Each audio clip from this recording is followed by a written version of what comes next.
Speaking of team, this is never an easy transition, but I think about it a lot too from a perspective of just your impact, Candace, on the league. And, I was talking to Rich earlier about this and you returning in the conversation for which we're about to dive into it. And Rich said she is the face of the WNBA for you, and so much that you speak on, so much that you stand for and that you're about.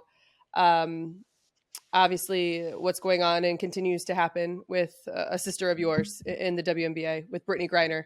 But it also hits a little bit closer home for you, having played those 5 seasons in Russia, and then your wife, Anna, as well. And I just think maybe your perspective on what you can share with that, Candace. Well, obviously, I can't even imagine what BG is going through, and I don't think any of us anticipated it being this long.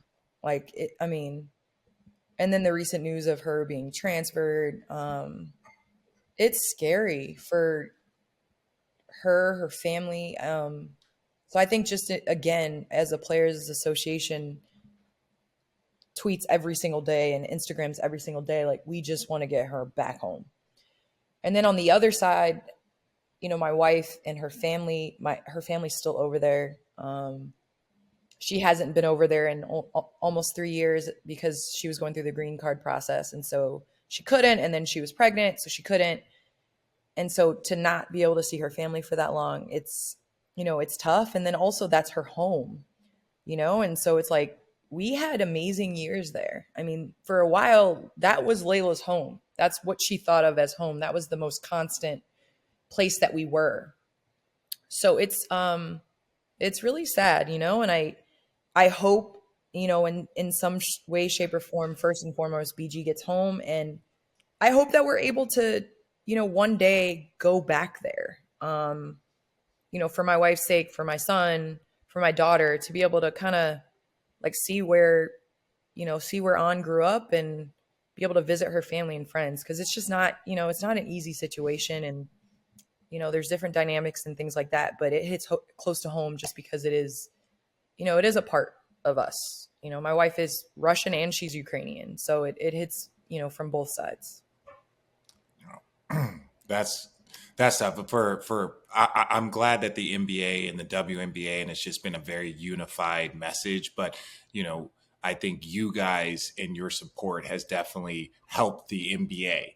Right. So it's, when they were like, hey, don't put no news coverage now. It's like, hey, well, she is now, she shouldn't be there. Okay, let's increase the news coverage, but just make sure, I just want to kind of reiterate this because you're as involved with the NBA as you are WNBA, even though from the player side. But the NBA, the WNBA power to keep this at the top of the food chain is you guys are the base, right? The louder you guys, the more the NBA supports you guys and gives you guys that backup. So just continue spreading the message. Again, even here, we want to use our platform and the few minutes that we get you for to make sure that we're, recognizing her and that, she deserves to come home.